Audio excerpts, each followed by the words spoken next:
nous enchaînons avec une nouvelle conférence. Donc, le thème, c'est les nouvelles technologies en chirurgie digestive et l'amélioration de la prise en charge des patients. Pour en discuter, nous accueillons le docteur Gabriele Barabino. Vous êtes chirurgien digestif à la clinique du Parc de Saint-Étienne.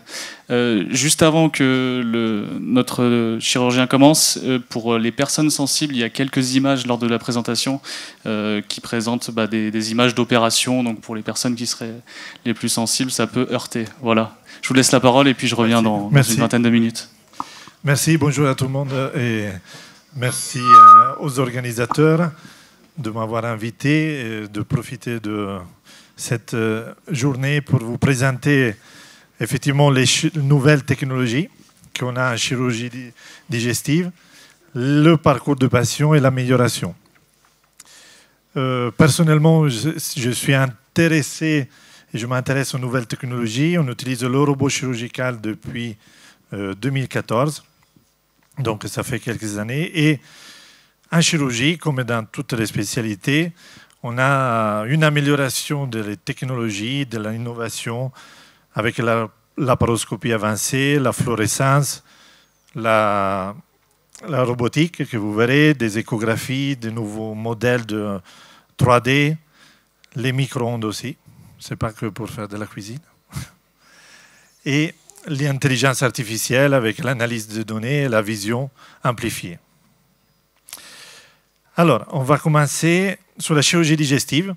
Il y a beaucoup d'évolutions, effectivement. Voilà, le chirurgien dans les années 80 qui ne m'en veulent pas. Et on était un peu plus préhistorique.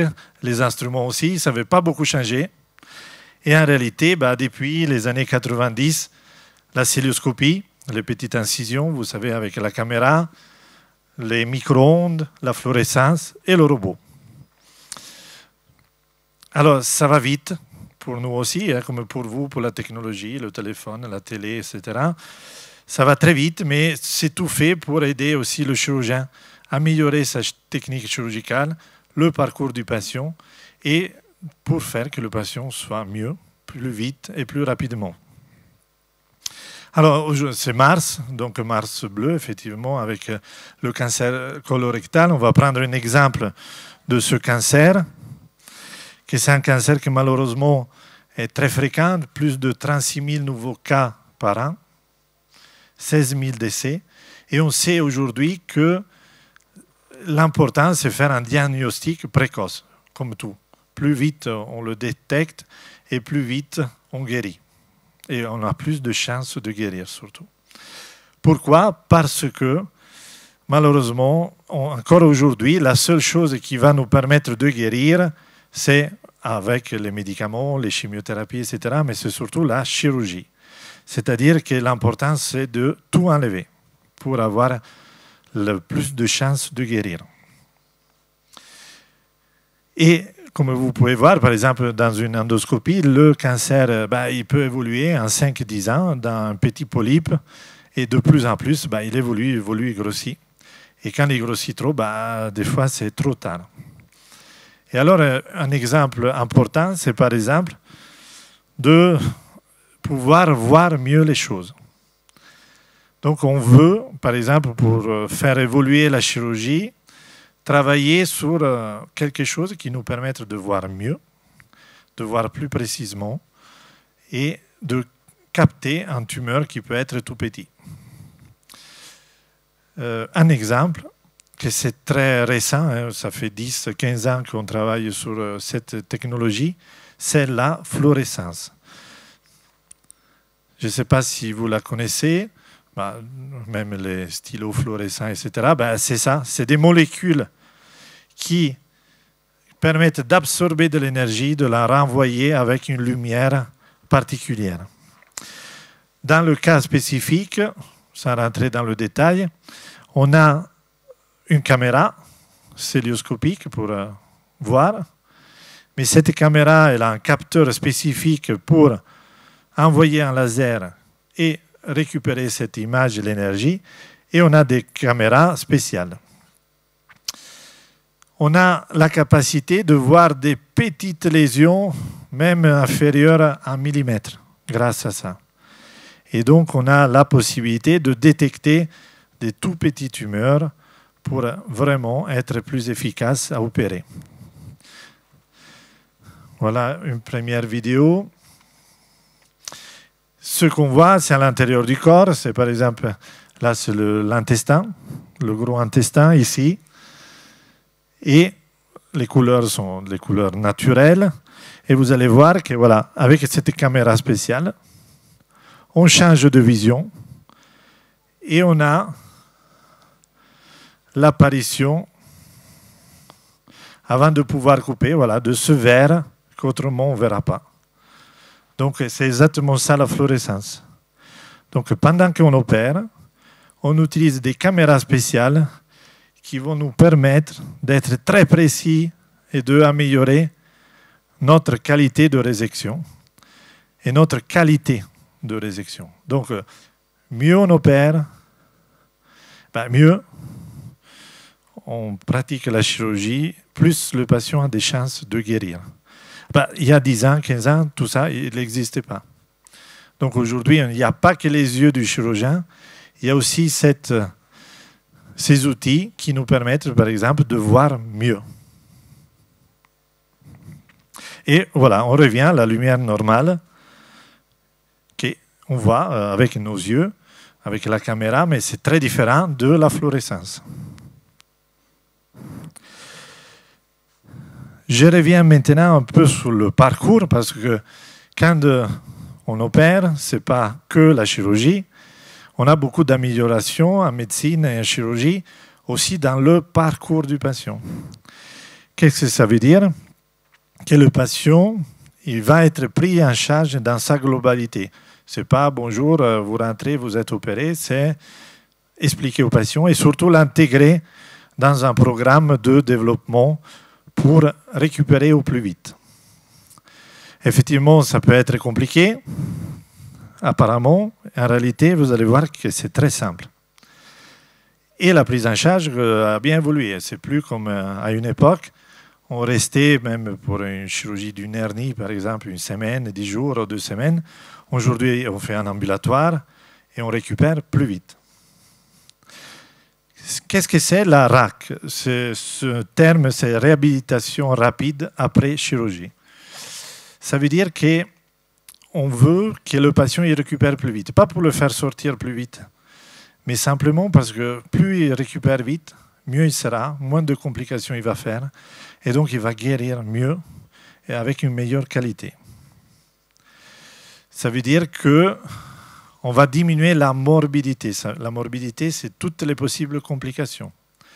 Et si on diminue les complications d'une chirurgie, on diminue aussi le risque de mourir. Donc on diminue la mortalité. Et si on diminue tous ces éléments-là, au final, qu'est-ce qu'on fait? Le patient il reste moins à l'hôpital, à la clinique. Et effectivement, pour la société, on diminue aussi les coûts. Que c'est important aussi. Alors le patient, il est au centre d'un grand programme de préparation avant, pendant et après la chirurgie. Du coup, le patient, il devient un peu l'acteur. Il change de point de vue. Peut-être qu'on a été tous patients à un moment. Vous savez bien, quand on est comme ça allongé, ce n'est pas très agréable. On a une sensation d'infériorité, de difficulté. Mais quand on est malade, effectivement, on est tous en difficulté. Plus on récupère vite, plus on change notre point de vue. On est debout, devant la personne, et on prend plus de force aussi. Alors, le patient, il est vraiment l'acteur. On va tout mettre en œuvre, y compris la technologie. C'est pour ça que je vous parle un peu de technologie, mais pas que de ça.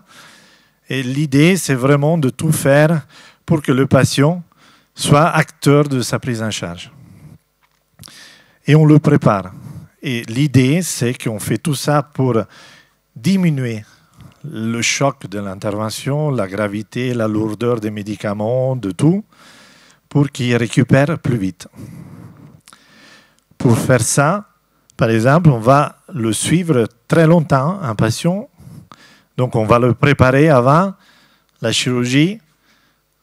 Le jour de l'intervention sera bien suivi, anesthésie, protocole spécifique, kiné, physiothérapie, préparation respiratoire, mobilisation précoce et retour rapide à domicile. Parce qu'en tout cas, on est mieux chez soi que dans un lit d'hôpital. Tout ça, comme je vous ai dit, c'est un parcours qui s'intègre avec les technologies, qu'on a déjà un petit peu parlé, et on va continuer. On a vu la fluorescence, qui va nous permettre de mieux voir. On a des technologies, il va rester à la fin le robot, c'est le plus innovant, mais on a aussi des technologies pour détruire les tumeurs avec les micro-ondes, comme je vous disais. Donc, c'est des ondes. Qu'est-ce qu'ils vont faire? Ils vont faire de la chaleur très forte, et c'est une chaleur qui va détruire les tumeurs et les cellules. Donc, quand on dépasse les 100 degrés, on est sûr de détruire complètement la tumeur. Et les micro-ondes, ils arrivent à 170 degrés. Donc, ils peuvent brûler très vite les tumeurs. Ça aussi, c'est quelque chose d'innovant, de récent. Et voilà l'exemple. On est à l'intérieur de la cavité abdominale.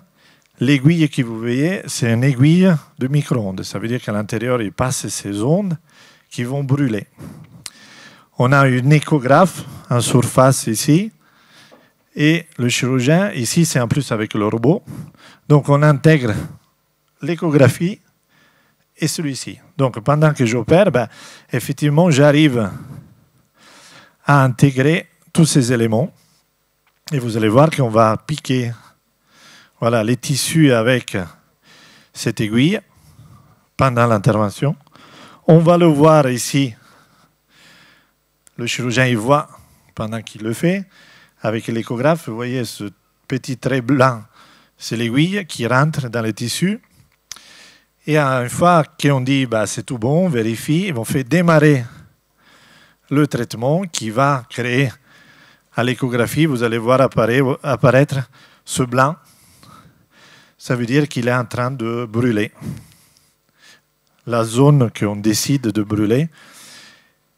Imaginez que cette intervention, elle se fait avec un robot, des petites incisions, avec ce contrôle d'écho. Donc, le patient il va récupérer très vite aussi.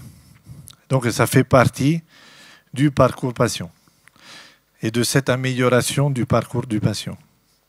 Grâce à la technologie aussi.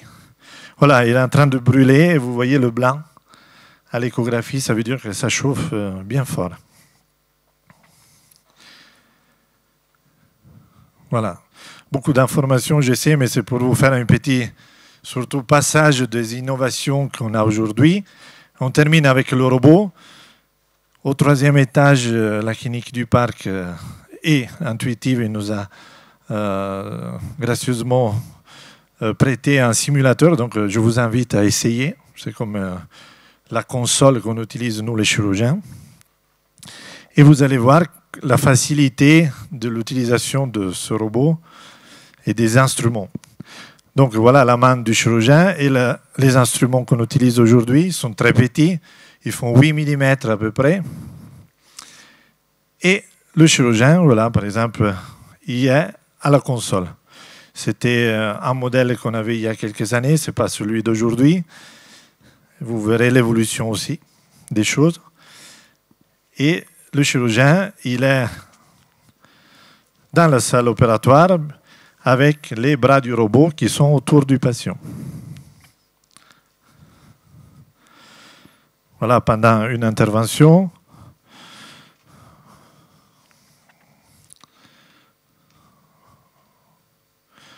on voit les bras du robot autour du patient, mais c'est toujours le chirurgien qui opère, qui téléguide le robot. D'accord ? Voilà un autre exemple. Mais si vous essayez cette console, vous allez voir que c'est la même chose de ce que je suis en train de faire.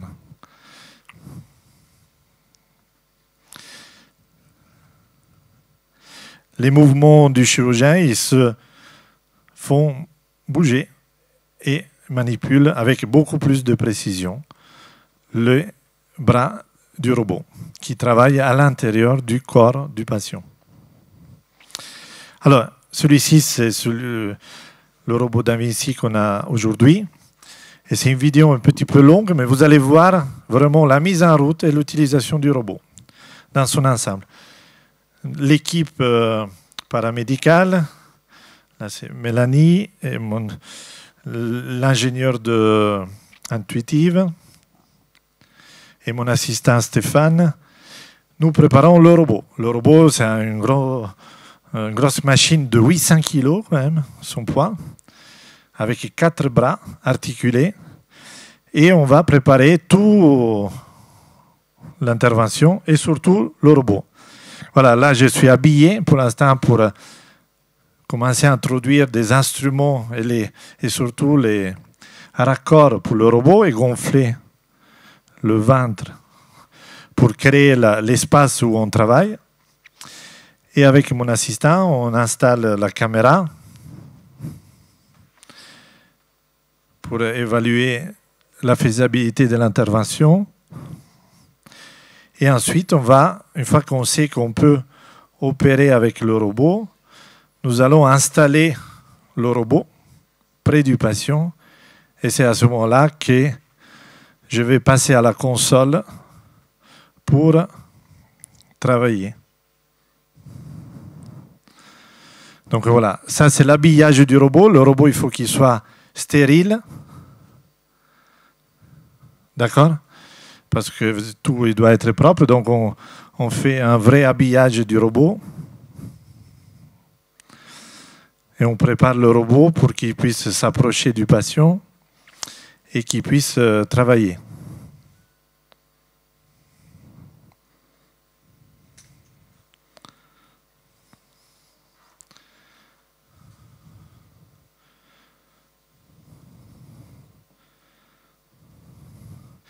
Voilà, une fois qu'il est proche du patient, on peut introduire des instruments qui vont nous permettre de faire ce travail. Et ensuite, vous allez voir, le chirurgien, il va à la console pour travailler. C'est le robot qui bouge, téléguidé par le chirurgien. Voilà. Donc celle-ci, c'est exactement la console que vous voyez au 3e étage. Et à ce moment-là, pendant mes mouvements, le robot il reproduit ces mouvements encore plus précis, sans tremblement. Et voilà, c'est ces mouvements pendant qu'on opère.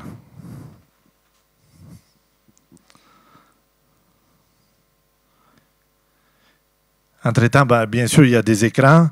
Autant mon assistant que toute l'équipe, ils voient. C'est tout un protocole bien validé. Avec le robot, on peut faire la fluorescence. Donc, comme je vous avais expliqué, il intègre sa caméra à la fluorescence, donc il intègre les micro-ondes. On a l'échographie, c'est un vrai environnement. Donc, pourquoi on utilise le robot? Ici, sous la région, on a une chance que toutes les structures ont du robot. Donc, il y a une offre importante. On voit bien, on voit en 3D. On a une précision vraiment extrême. Moins d'invisivité, moins invasif. On réduit les incisions, moins de douleur de la paroi et le patient il récupère plus vite, comme je vous disais. Donc, on va mettre tout en œuvre pour récupérer. Et on va intégrer toutes les nouvelles technologies. Voilà l'environnement du robot et son écosystème vaste qui intègre le robot, la console, des logiciels, des pinces spéciales pour couper. Donc on a la fluorescence, comme je vous disais, les micro-ondes, la thermofusion, les agrafes. Dans le futur, l'intelligence artificielle qui va nous aider encore plus. C'est à la mode, mais c'est très utile quand elle est bien utilisée. Et on va avoir des résultats encore plus importants. Donc, c'est encore quelques images, mais on peut disséquer de façon très précise. Ici, grâce à un outil particulier, vous voyez en 4K, donc on voit tout de suite la belle qualité des images. La fluorescence, comme vous avez déjà vu, On revient, voilà le vert. Et ça, pendant qu'on opère, on a tout intégré.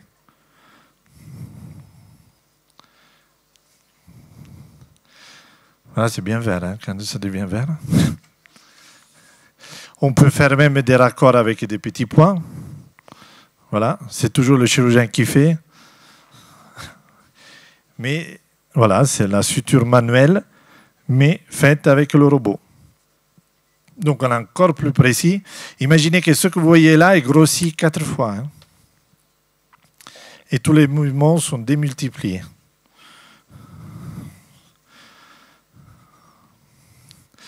Voilà, et comme vous avez déjà vu, l'agrafage, on a des instruments qui peuvent mettre des petites agrafes et couper aussi au milieu. Donc voilà, on a vraiment beaucoup de chance et d'opportunités avec ça. Et à la fin, quel est l'avantage surtout, et c'est ça qui compte plus que tout, pour le patient, moins de douleur post-opératoire, moins donc de complications, une récupération plus rapide, donc on revient sur ce que je vous avais dit, moins de complications et meilleurs résultats fonctionnels. Voilà. Les perspectives sont très médicales, mais je vous les donne quand même. C'est une technique différente qui va nous permettre d'évoluer la chirurgie encore plus. Voilà, je vous parle de la chirurgie digestive, mais il y a beaucoup de choses sur l'urologie, encore plus de temps depuis que la chirurgie digestive, la chirurgie gynéco, thoracique, ORL, et dans le futur d'autres spécialités encore, y compris la pédiatrique. Très important, comme vous avez vu, c'est un travail d'équipe. Donc l'équipe paramédicale, les infirmiers du bloc opératoire, les anesthésistes, toute l'équipe aussi administrative, la direction de la clinique, tout le monde est impliqué dans un projet robotique. Et la formation, elle est très importante parce que là aussi, pour utiliser le robot, le chirurgien il doit avoir un permis. Autrement, il doit passer des tests, des examens. Autrement, c'est comme il ne peut pas conduire et utiliser le robot. Et l'équipe d'Intuitive, ils ne veulent pas, mais ils ont raison. C'est très important. Et en chirurgie digestive, on peut vraiment l'utiliser pour plein de pathologies, comme vous avez vu, la chirurgie du cancer du côlon, les hernies, etc., y compris les urgences et les week-ends. C'est un aide pour nous. Et on est en train de faire pas mal d'études pour démontrer les avantages de tous ces éléments. Voilà, j'ai fini avec un petit peu de retard. Je suis désolé, un petit mot sur le fait que le changement, on va se concentrer pas à lutter avec le passé, mais à créer, à construire l'avenir. Voilà, je vous remercie.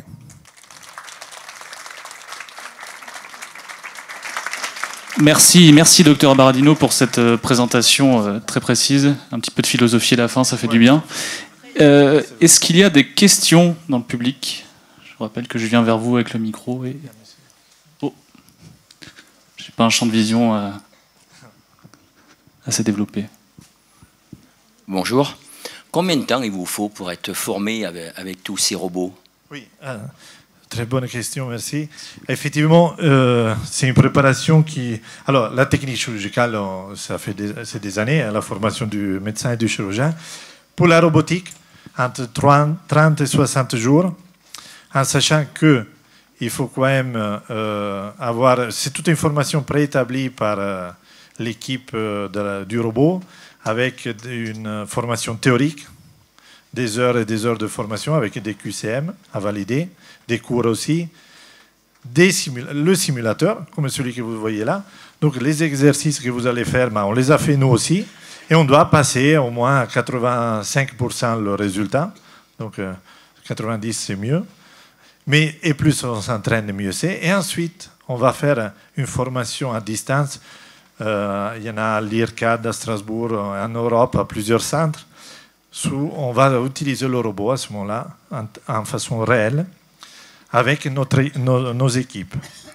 Ensuite, une fois qu'on démarre, il y a tout un protocole autant de types de chirurgie et on a des proctors, c'est-à-dire des enseignants, chirurgiens comme nous, qui viennent nous aider en présentiel lors des chirurgies. Donc vraiment, il nécessite un suivi important. Mais je pense que c'est bien. Voilà. D'autres questions peut-être encore?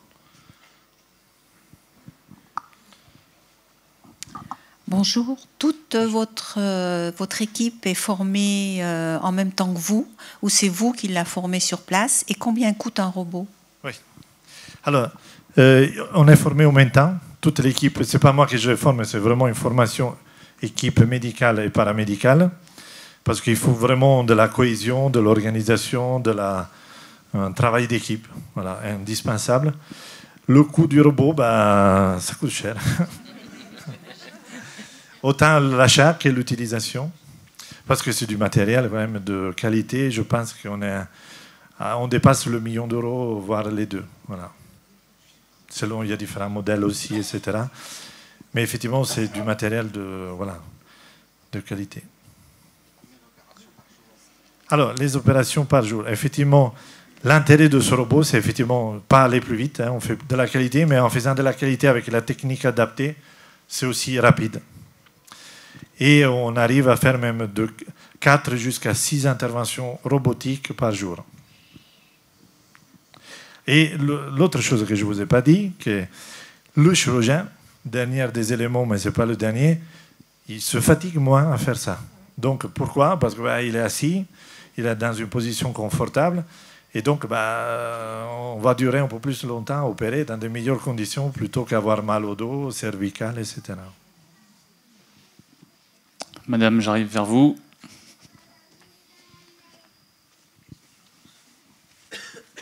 Oui, vous parlez toujours du robot. Est-ce que vous avez un ou plusieurs robots à la clinique du parc? Non, à la clinique, on a un robot. Merci. Deux serait bien, on peut demander au directeur qui est derrière nous.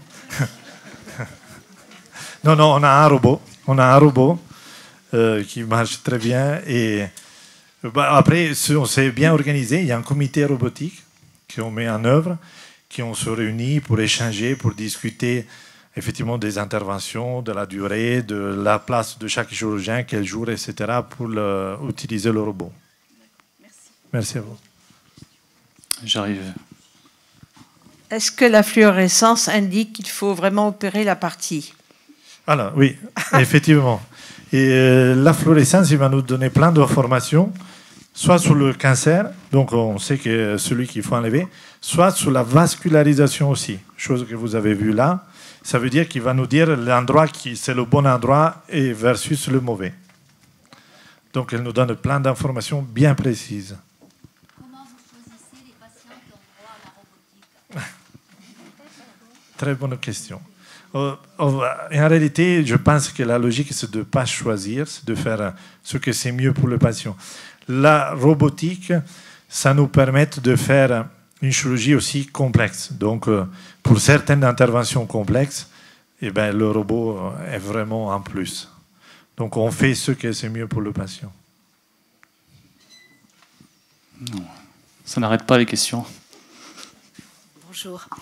Bonjour. Je voulais savoir si dans les hôpitaux publics, ils bénéficiaient également de cette technologie. Ah oui, bien sûr. Même, ils ont beaucoup d'avance, eux aussi, sur ça.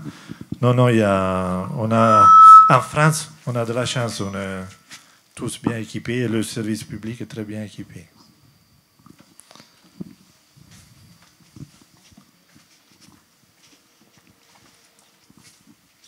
Je pense que pour la chirurgie orthopédique, on ne pourra pas utiliser le robot. Et pourtant, c'est celle qui a le plus de risques en post-opératoire. Alors, là aussi, c'est intéressant parce qu'effectivement, pas celui-ci, mais d'autres robots. Comme aussi à Saint-Étienne, au CHU, l'équipe a un robot pour être encore plus précis. Donc oui, c'est vraiment la technologie qui évolue beaucoup. Donc même en orthopédie. C'est fait, ça y est. Ils y sont. Oui. Une ultime question peut-être? Madame? Je voulais savoir par la suite pour l'intelligence artificielle, Oui. qu'est-ce que ça va pouvoir changer par rapport à cette robotique? Alors, elle ne va pas changer, elle va être implémenté. J'ai Fazel derrière nous, qui est un expert de tout ça, hein, de Intuitive. Vous pourrez lui poser cette question, il va mieux que répondre que moi, mais en tous les cas, l'intelligence artificielle, ça va être un aide. Qu'est-ce qu'elle va nous donner? Elle va dire au chirurgien, attention, à cet endroit-là, ça peut être compliqué. Elle ne va pas faire à notre place, elle va probablement jamais, mais elle va bien nous aider, à nous guider, à faire le bon choix, à revoir des choses, à nous dire, ce que vous avez fait, vous, c'est ici, c'est de cette façon, mais comparativement, parce qu'il fait une analyse très vite, des données dans le reste du monde, ils font ça. Donc, elle va nous apporter des choses, elle ne va pas nous remplacer pendant des années, c'est sûr. Timing parfait. Merci, Dr Garabino. Merci à l'équipe.